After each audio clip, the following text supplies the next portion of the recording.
Okay, well, we'll start in just a minute. I'm going to go grab something real quick. I'll be right back.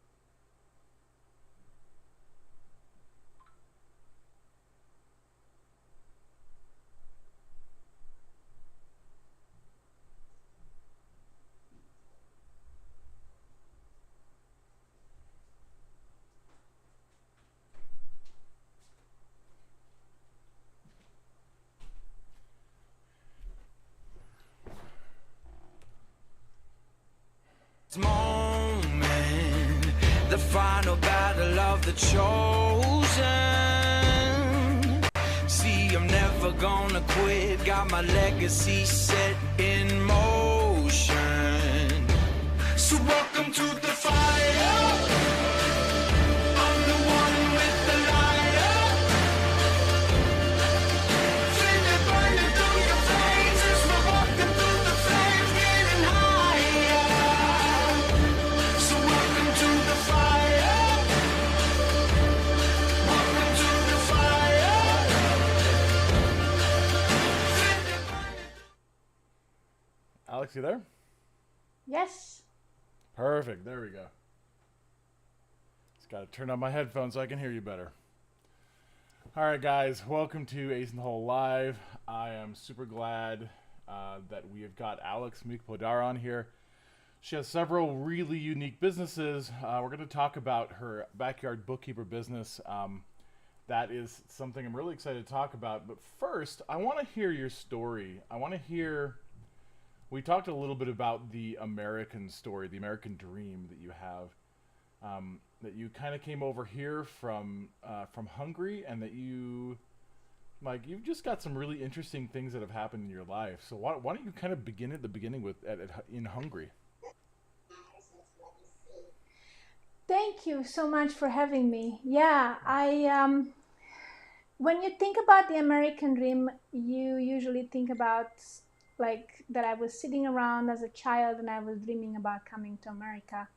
That is absolutely not true. When I'm saying the American dream, I'm really talking about um, what our forefathers have built, right? I came to America. It's exactly that story that you hear over and over from really successful immigrants. I came to America with $50 in my pocket from my ex-boyfriend. Um, my mom just barely died, and I was a little bit in I don't know, 20 years midlife crisis, if you can really say a 20-year-old being a midlife crisis. But Okay. most of my friends were in America, and they have said, hey, I actually had to quit school when I was 14 to start working full time to take care of my family. And I never finished high school. And so at age 23, I was kind of in the limbo, like, am I going back and finishing high school? And in Hungary, you actually have to go back for 4 years. I would have been Oh, okay. 27 and still only have a high school diploma. Sure. And a couple of my friends were like, hey, have you heard about the GED in America? And I said, no, what is that? And they said, well, you can just skip high school and go straight to college. And I was like, I'm in. But Yes. come on. I mean, I was a nobody and nothing in Hungary. Like, that was incredible. And it's not easy to come to America, right?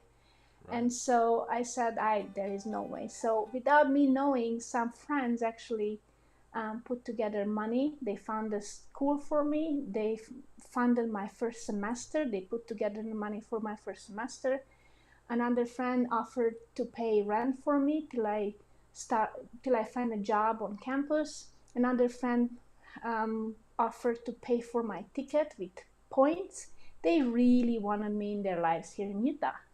So in Wow. 2005, I arrived, I spoke almost no English. I did understand a lot because I'm also from Romania, so it's Latin language, right? So I did understand English, but I got to Sure. school and I was supposed to pass certain levels of English to be able to work on campus, You which I said at did some not point pass. that you had a very minimal amount of money when you came over. Yeah, $50. And that was Fifty from my bucks. ex-boyfriend. He gave it to me so I can have, I think, in Amsterdam, so I can buy myself some food on the layover to Wow. Utah. Okay. That was all. Wow. Okay.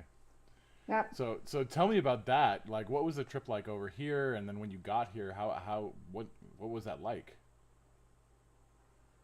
It was nerve-wracking. That was my third time flying, but so I got so sick from you will laugh. I got so sick from drinking so much ice. You know how Europeans are looking Okay. at you crazy when Americans are asking for ice? But that Yeah. was me. They kept packing my glass with ice, and I was like, being a good girl, I didn't refuse it. And I got here and I was completely and utterly sick for like 3 days. I had a high fever From ice. Wow. Okay. from ice. Well, at least that's what my European brain is telling me. Now I eat ice plenty. Yeah. Okay. Okay. Fair. But yeah, I got here. A friend of mine waited for me at the airport, and then I dug into school. The 2 weeks later, I was in school, and I had to take that test, and I failed it, and I had to beg. And I came out honest, and I said, if I don't work, I don't have money next month to pay for rent. And so they let Okay. me. But I made Okay. a promise that I would be in one month I will be at that level with my English, and I really kicked the bucket in a good way. Okay. So you got super busy learning English so you could figure things Yes, out. yes, lots of cursing. I'm just joking now. I was a good girl. I mean, that's most fun part about any language, right? Is just learning the curse words. Yes, that's the first thing you learn, right? Yeah, absolutely. Awesome. So once you got here, you eventually passed the GED, right? Yes, And then what? I passed the GED and I went straight to college down in Salt Lake to LDS Business College, where I started getting my business degree. And kind of my mind started even more opening up that, man, I do know something about business, and it makes sense to me.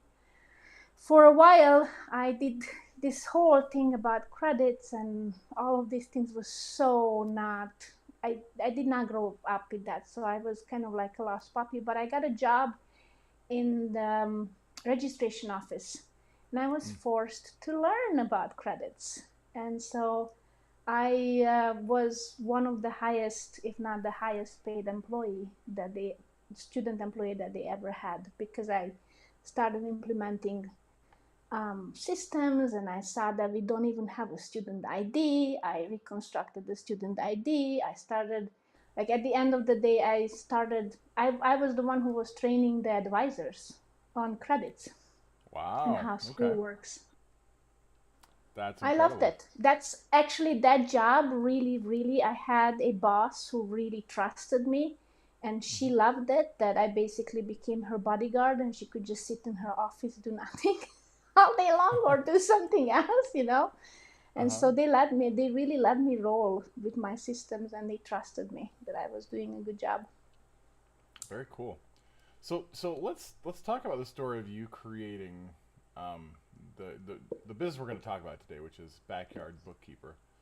So Yep. let's talk about that, and let's kind of get a nice big picture here. We did Tell us not about. dress alike on purpose. That just happened. I We That's met pretty for great. I this love it. photo shoot, and she's like, "What are you wearing?" I'm like, "No, what are you wearing?" That's my business partner, Julie. By the way, Okay. she's the brains of the company. I'm the goofball. My CEO title stands for chief executive clown. CEC, huh? Yeah. Oh, I love it. I love it. So tell me the story as like what? How did you come up with the idea for the business, and how did it really start taking off? So in 2008, Julie barely graduated from school, and she got, actually, I don't think she was fully graduated. Anyway, she got a part-time job. We were roommates at the time, and in college, and she got a part-time job at a small as an office manager. And she had the challenge of bringing this human being from the 19th century into the 21st century, because she still had dial-up internet. Yes, in 2008, you heard it right.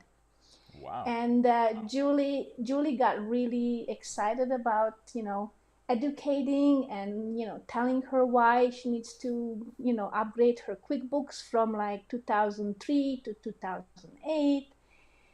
And I saw it. I saw how passionate she became. While I'm a geek, and I was, come on, I'm new into America. I'm learning all these new cool stuff that I've never had. I had a laptop. I had all of these things. So I was digging myself into like Craigslist and Facebook and all these things.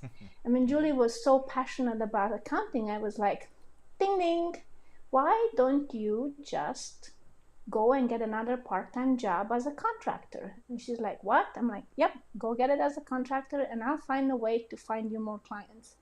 And that's how Backyard Bookkeeper was born. We really started growing when I kept pushing her to teach what she knows to others, you know. And that's the first step in anything, to be able to be replicable, right? If just she is the one who has the knowledge, then how can we hire people and actually have Julie be in multiple places at the same time? So the first time I convinced her to hire somebody was literally me, in my own little way, limited English and limited way, drawing circles on a piece of paper and explaining to her that, this is you, but if you go to this place, then we can have three of you and we can make three times the money. So I that's love how that so all much. started. Yeah. That's amazing. So tell us um, where you're at now with your business, where you want to go. Like what is do you have an exit strategy? Where are you headed? Right now, well, last year we passed the magic number. You know how there are magic numbers in business? It's the first 5 years is hard, and it's the next 5 years, and so on and so forth. There is a magic number called 1 million in revenue, and we surpassed that last year. And this Congratulations. is when the real growth is starting to happen. Yep. Currently, we are at 37, 39 employees. We were up at 50 last summer. We lost a couple of people because we hire stay-at-home parents, and sometimes that means they choose their family over their work, and we don't blame them for it. So that's where we are. Our exit strategy is to give it really hard push for another 3 years, and then our plan is to franchise to our employees. That's our dream. Okay, that sounds amazing. Which means we wanna leave the company in our employees' hands. Okay, so when we were talking earlier, you said your kind of your superpower is connection. Talk to me about that. What do you mean by that? Oh, is there really life without connection and friends and family? Like, if you're doing everything by yourself and you're not surrounded with the right people, you don't get anywhere. It's true. And for me, the most important thing is to give back. I feel like I have been so blessed in my life, and if I can do something for somebody else, I will do it, especially if I have the tools for it. And having a successful business, that's exactly what it's giving me. I can give back to my employees, I can give back to my friends, acquaintances, family, so and so. But I believe that one of the reasons Backyard Bookkeeper is so successful is the network that I built. I built myself a little bit of a personal brand, which means that people recognize me and they know what I do. So when they are in need or they hear about somebody who's in need, it takes them a text message, right? But to build a personal brand, it starts with you giving first, right? And not asking for something in return. And that's when people are starting to really acknowledge you, that you are there to serve, right? Yeah. And they know that you got their back no matter what. And I believe that's who I am. I love that. I love that so much.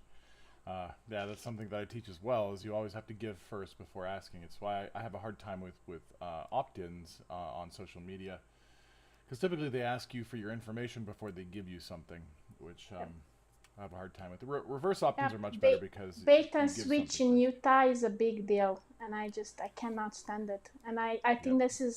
this is one of the things people know, that I don't bait and switch. I give. I love it. Love it so much.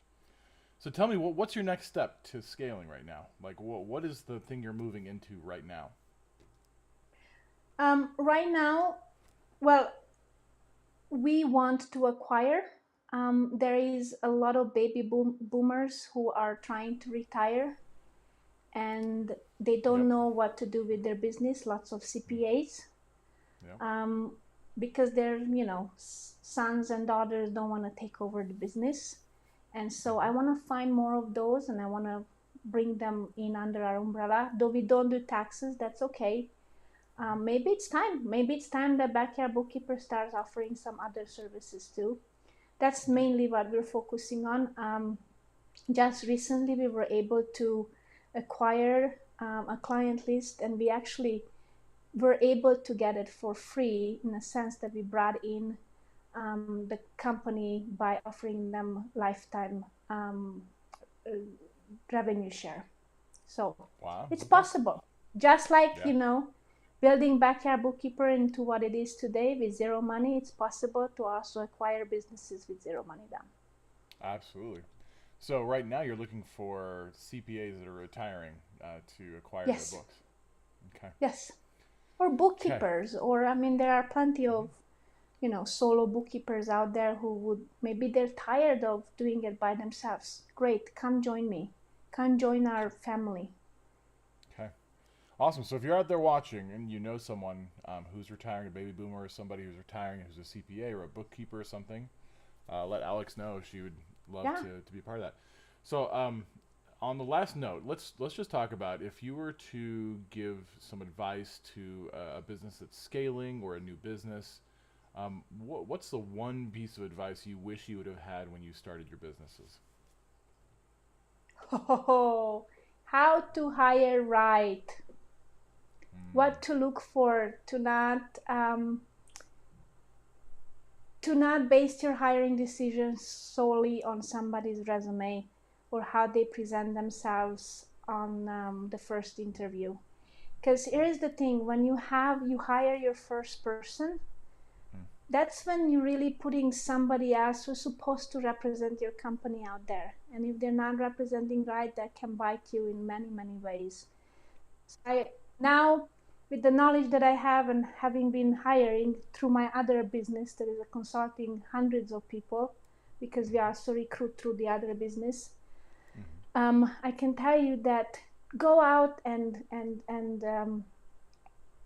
don't listen to people who say hire fast and fire fast. I say hire slowly and fire fast. And take anybody you're bringing into your business, they're an investment. And that's what I wish people would have taught me, that they're not just there to help you, they're an investment into your company.